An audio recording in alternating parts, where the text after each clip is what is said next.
우리가 함께 나누고자 하는 예수님의 비유는 탕자의 비유로 너무나 잘 알려진 말씀입니다. 이 비유에는 세 사람이 등장을 하지요. 어떤 아버지에게 두 아들이 있었는데 어느 날 둘째 아들이 자기 몫의 유산을 요구했고 그는 유산을 받자마자 현찰로 바꾸어서 먼 나라로 가 방탕한 삶을 살다가 재산을 다 탕진합니다. 후에 뉘우치고 집으로 돌아왔는데 놀랍게도 아버지는 두 팔 벌려 그를 맞이하고 잔치를 베풀어 주었습니다. 그러자 맏아들은 아버지의 그런 행동에 심한 배신감과 분노를 느끼고 불평을 하지요. 그런 아버지는 네 동생이 죽었다가 살아 돌아왔으니 함께 맞이하고 용서하자 권면하는 장면으로 이야기가 끝이 납니다.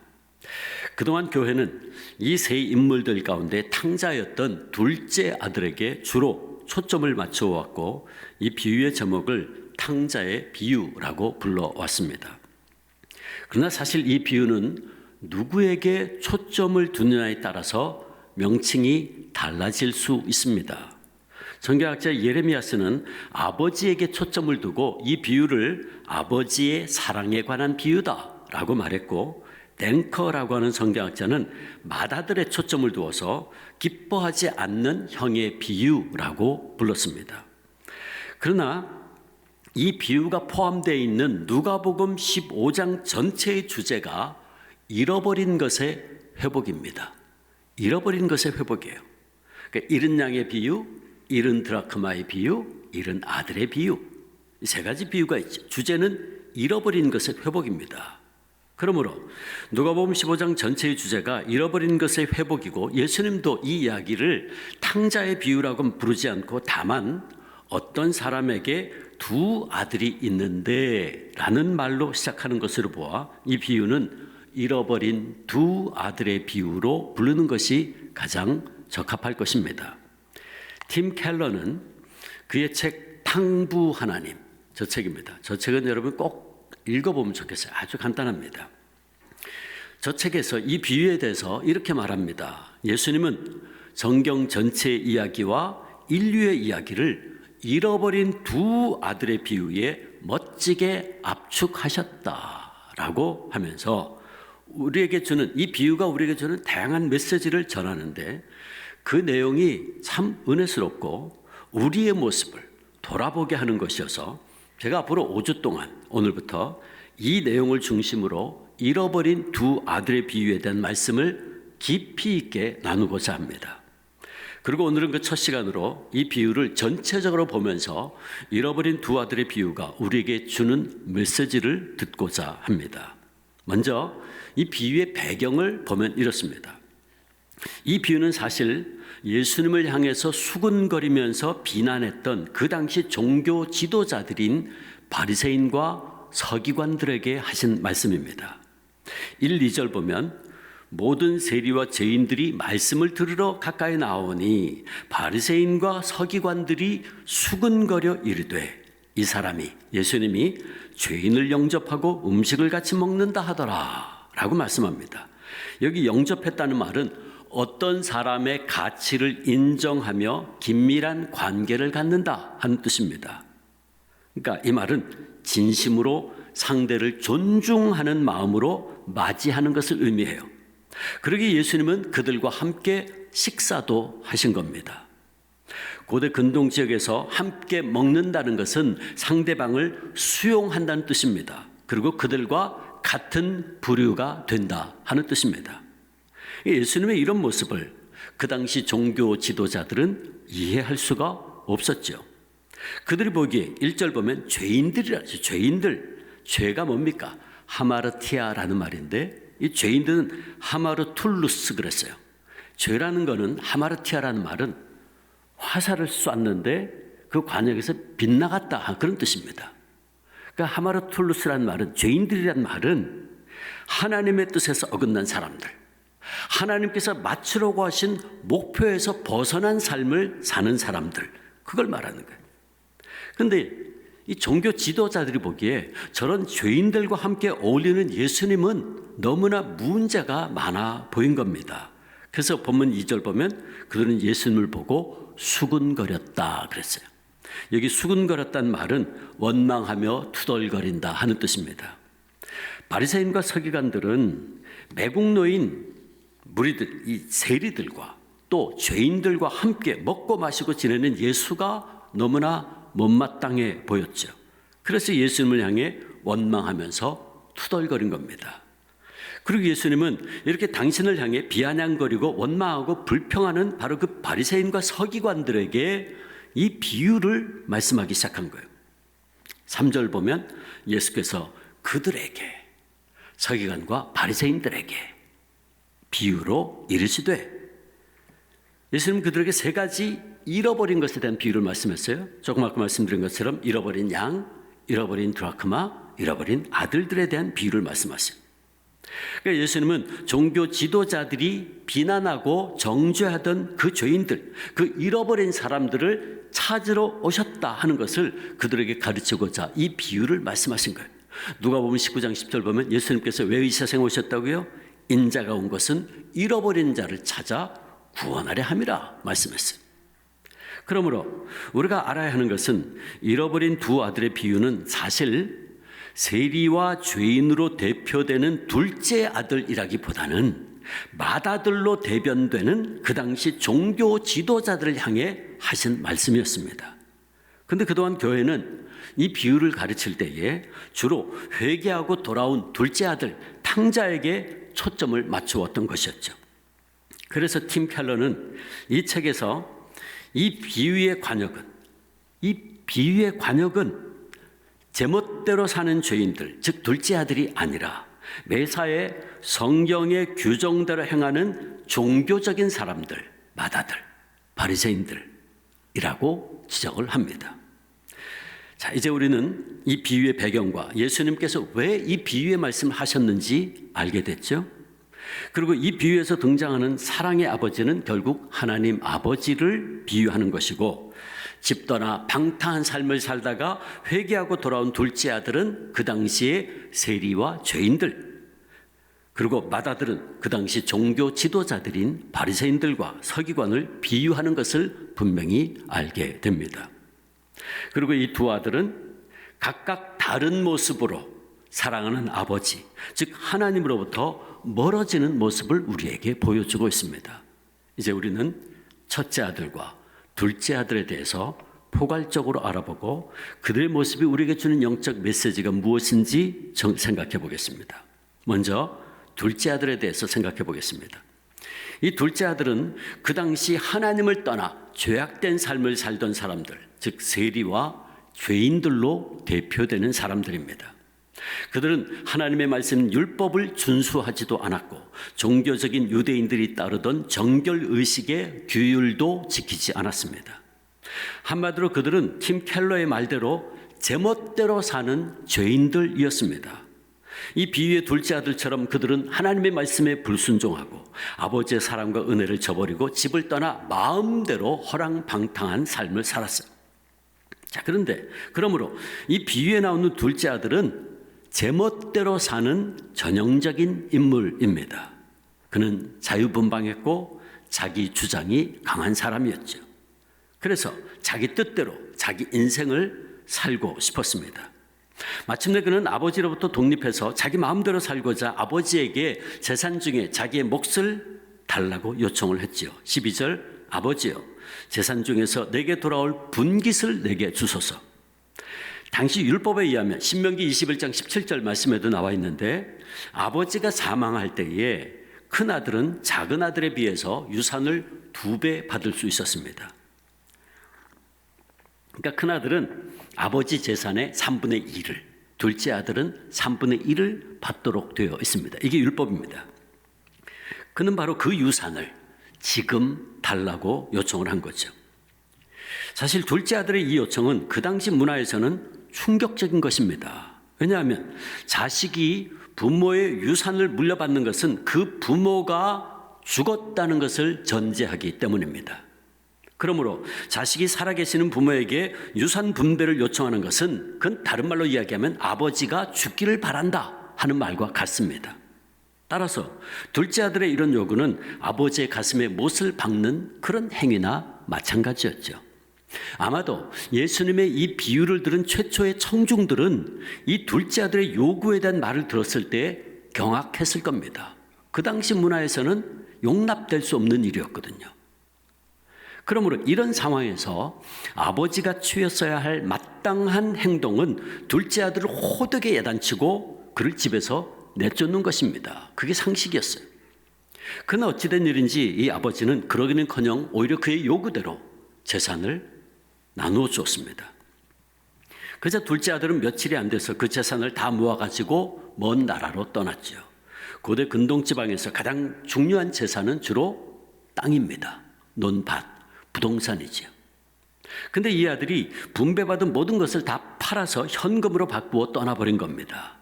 여기 13절에 둘째 아들이 재물을 다 모아가지고 먼 나라에 갔다라고 할 때에 모아가지고라고 하는 단어는 모으다라는 뜻도 있지만 현금으로 바꾸다 하는 뜻이 있는 단어입니다. 그러니까 그의 이런 행동을 통해서 또 한 번 아버지의 명예를 처참하게 짓밟은 거예요. 왜냐하면 그 당시에 아들이 자기 몫의 재산을 물려받는다고 할 때에 소유권만 받는 것이지 자기 몫을 처분할 권리, 처분권은 없었어요. 소유권만 받는 겁니다. 처분권까지는 안 줘요. 그러니까 아버지로부터 물려받은 재산은 그의 것이지만 아버지가 살아계시는 동안에는 그걸 팔 수 없습니다. 근데 그는 그것을 며칠 만에 처분해버렸다 그랬어요. 여러분 생각해 보세요. 며칠 만에 부동산, 땅을 처분할 수 있습니까? 이게 무슨 얘기일까요? 금매물로 내놨다는 거예요. 다른 말로 헐값에 처분해버렸다 그 말이죠. 결국 탕자가 재산을 처분해버린 행동은 그가 아버지를 죽은 사람으로 여긴 것과 같은 행동이었습니다. 그래서 아버지가 돌아가시기 전에 자기 몫을 요구해서 이미 아버지의 명예를 한번 더럽힌 그는 재산을 헐값으로 팔아버리는 행동을 통해서 또 한 번 아버지의 명예를 짓밟고 만 거예요. 결국 이 둘째 아들에게는 아버지는 안중에도 없었다는 말입니다. 그는 다만 빨리 자기 몫의 재산을 가지고 아버지를 떠나 독립해서 자기 마음대로 살 것을 원할 뿐이었죠.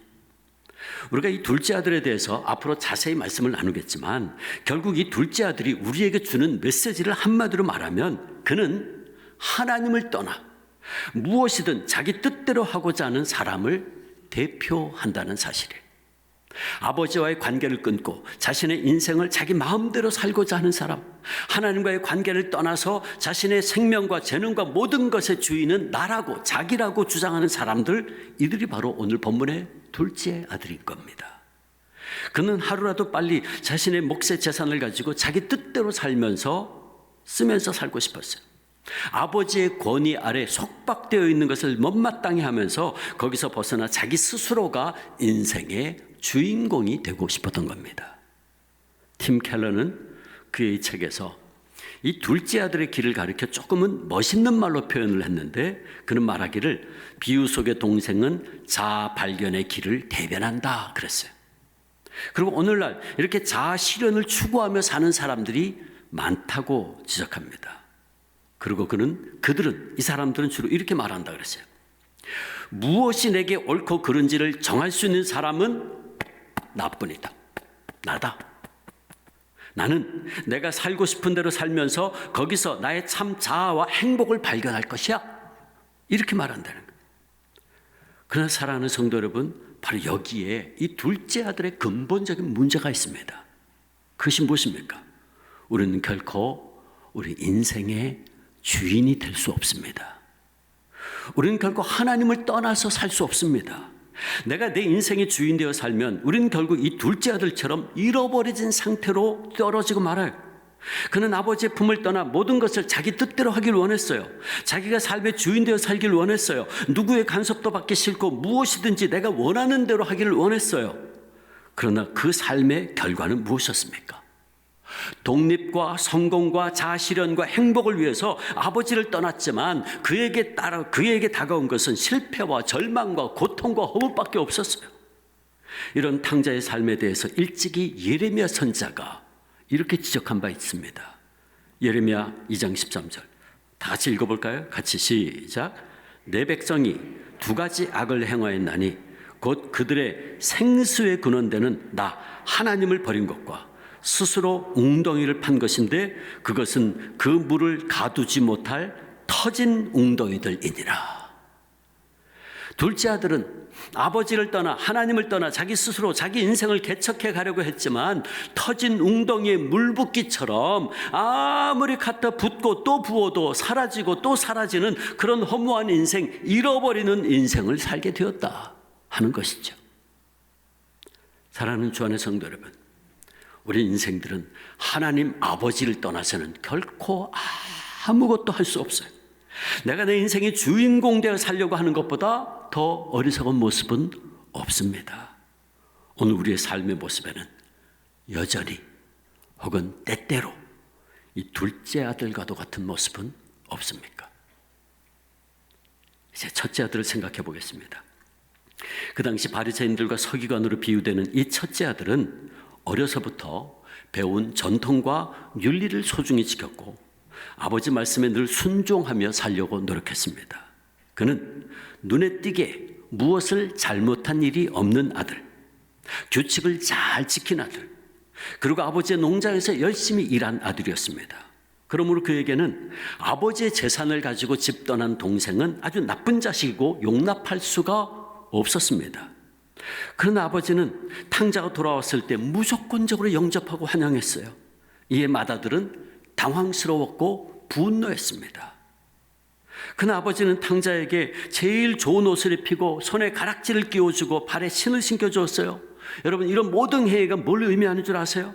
아버지가 탕자를 자신의 아들로, 즉 상속자로 신분을 회복시켜 주었다는 뜻입니다.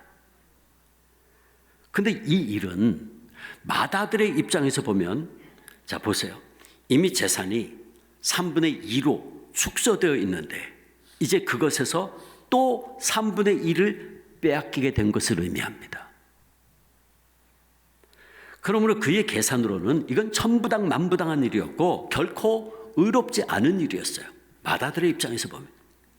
그래서 그는 아버지에게 항의하듯이 29절 보면 나는 그동안 아버지의 명을 어긴 적이 없습니다 라고 말해요. 그의 이 말에는 이런 뜻이 담겨 있는 거예요. 아버지, 그 재산은 제게 권리가 있습니다. 동생은 이미 그의 목 다 주지 않았습니까? 동생에게. 근데 어떻게 아버지 혼자 일방적으로 이렇게 결정할 수 있습니까? 이 일은 결코 옳은 결정이 아닙니다. 이렇게 형은 화가 나서 아버지에게 무례하게 말을 했는데 우리말 성경에는 번역이 안 되어 있지만 헬라어 성경에 보면 29절에 이두라는 말이 있어요. 이두, look 그런 뜻이에요. 그러니까 우리말로 말하자면 이거 보세요 그런 말이에요. 그는 아버지를 향해 아버지라고 말하지 않아요. 이거 보세요. 이게 말이 됩니까? 재산에 대한 권리가 있는 나와는 한마디 의논도 없이 재산을 창녀와 함께 말아먹은 저 녀석에게 상속자의 권리를 다시 주다니 이건 공평하지 않아요. 그렇게 되던 거예요. 그리고 맏아들은 잔치에 함께 참여하는 아버지의 간곡한 권면을 거절하죠. 형이 왜 잔치에 들어가지 않습니까? 이미 그에 대해서 그가 직접 그 일을 밝혔어요. 아까 말했죠. 내가 여러 해 아버지를 섬겨 명을 어김이 없었다. 무슨 뜻입니까?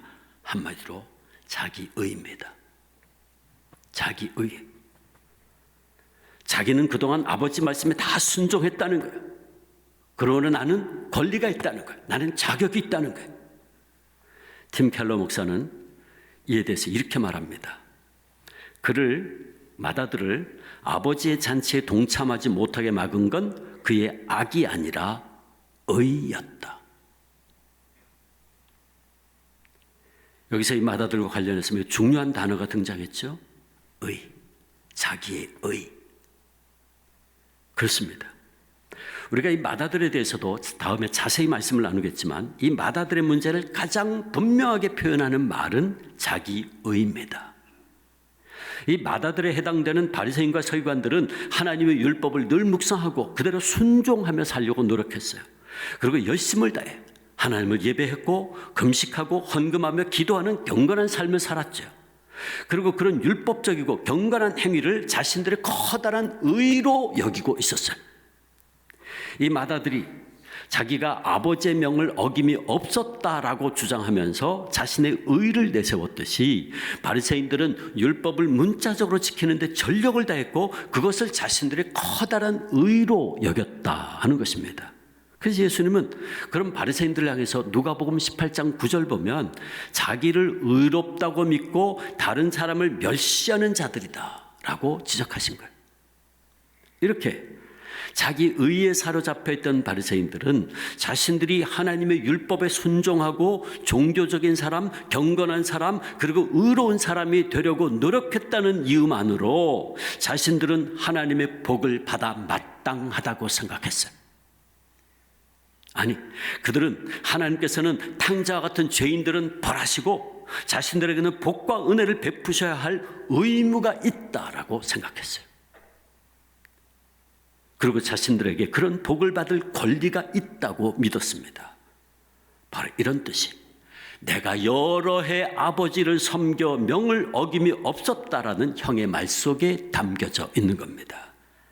이런 형의 마음을 팀 켈러는 또 이렇게 표현합니다. 형들은 자신이 착하게 살면 행복해져야 한다고 믿는다. 자신이 기준에 부합하려고 열심히 노력하면 하나님은 평탄한 길을 주실 의무가 있다고 믿는다. 그리고 독자들 향해, 우리를 향해 그는 이렇게 계속 말합니다.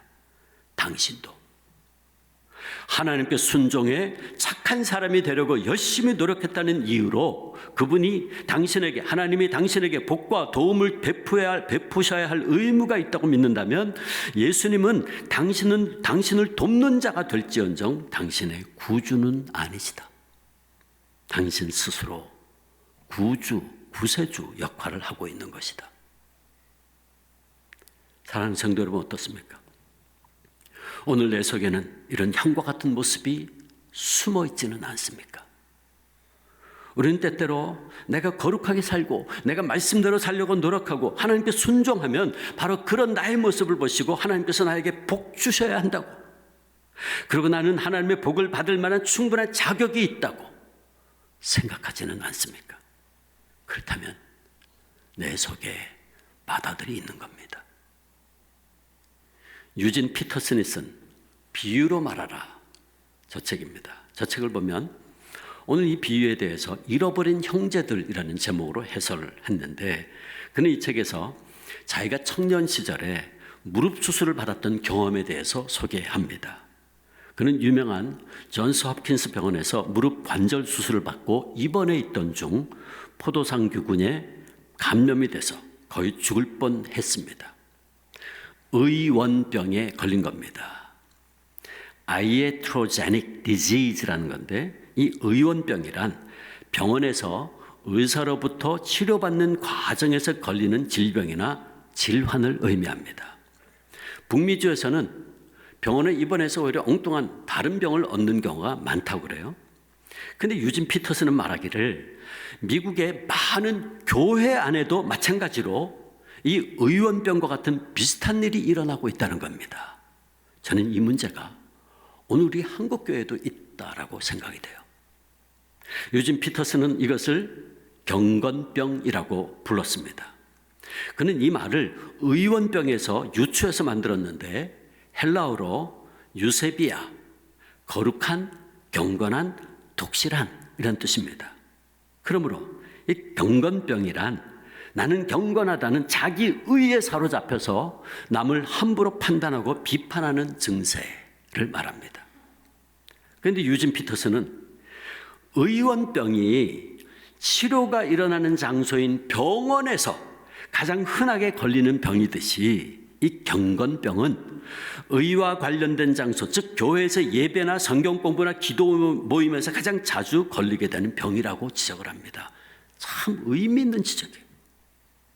우리는 예배하면서 성경을 읽고 필사하고 공부하면서 매일 경건의 시간 가지면서 매일 새벽 기도하면서 금요 기도를 하면서 나도 모르는 사이에 이런 자기 의에 빠질 수 있다는 거예요. 나는 경건하다고. 나는 저 사람들과는 다르다고. 나는 저 세리들과 다르다고. 그래서 현장 예배에 나오지 못하는 이들을 믿음 없는 것으로 비난합니다. 성경을 읽지 못하고 필사하지 못하는 분들을 은근히 깔봅니다. 나는 매일 기도하고 새벽 기도에 금요 기도에 열심히 나오는데 왜 당신은 기도하지 않느냐고 비판합니다. 내 속에 마다들이 있는 거죠. 경건병에 걸려있는 모습이죠. 사랑하는 주 안의 성도 여러분, 어떻습니까? 그렇다면 오늘 나는 이 마다들에 가깝습니까? 아니면 둘째 아들에 가깝습니까? 아니면 내 속에는 이 두 아들의 모습이 다 있지는 않나요? 만약 우리들도 여전히 내가 내 인생의 주인 되어 살고자 하는 모습이 있다면, 또 내게 주어진 모든 것들이 생명도 재능도 시간도 재물도 다 이게 하나님의 것인데 그걸 내 것이라고 생각하고 내 마음대로 내 뜻대로 사용하며 살고 있다면, 그것은 저와 여러분의 모습 속에 여전히 이 둘째 아들의 모습이 있는 겁니다. 내가 탕자입니다. 다른 사람 얘기가 아니죠. 그리고 나도 모르는 사이에 경건병에 걸려서 내 옆에 형제 자매들을 비난하고 못마땅하게 여기고 있다면 내가 맏아들인 겁니다.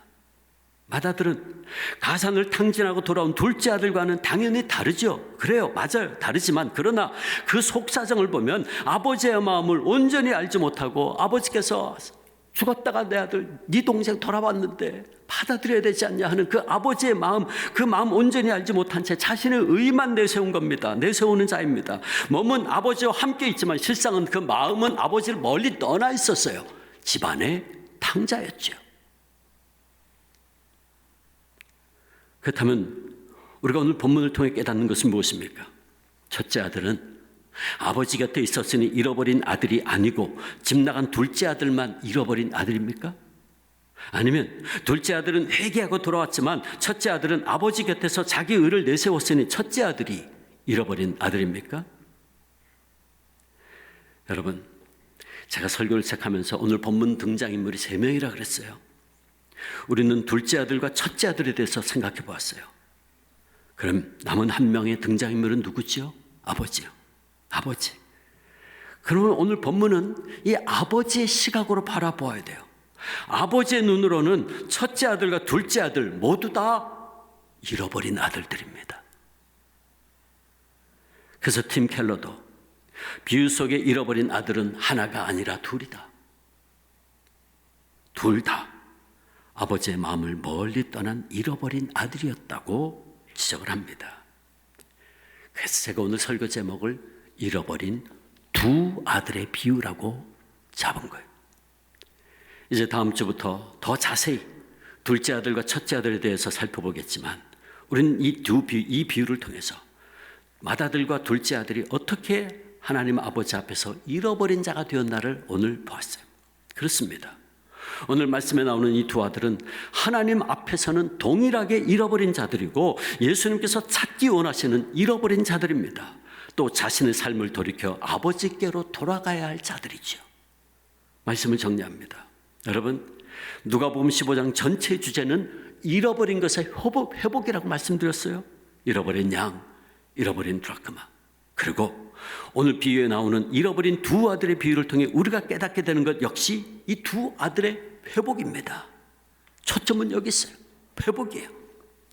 아버지에게는 집 나갔다 돌아온 둘째 아들이나 자신의 곁에 있지만 자신의 의만 내세우는 첫째 아들 모두 잃어버린 아들인 겁니다. 그러므로 우리는 오늘 말씀을 통해 내가 첫째 아들과 같은 경건병에 빠져서 남들을 정죄하는 자리에 있다면 스스로 회개하고 나의 의가 아니라 오직 하나님의 은혜를 다시 바라볼 수 있어야 됩니다.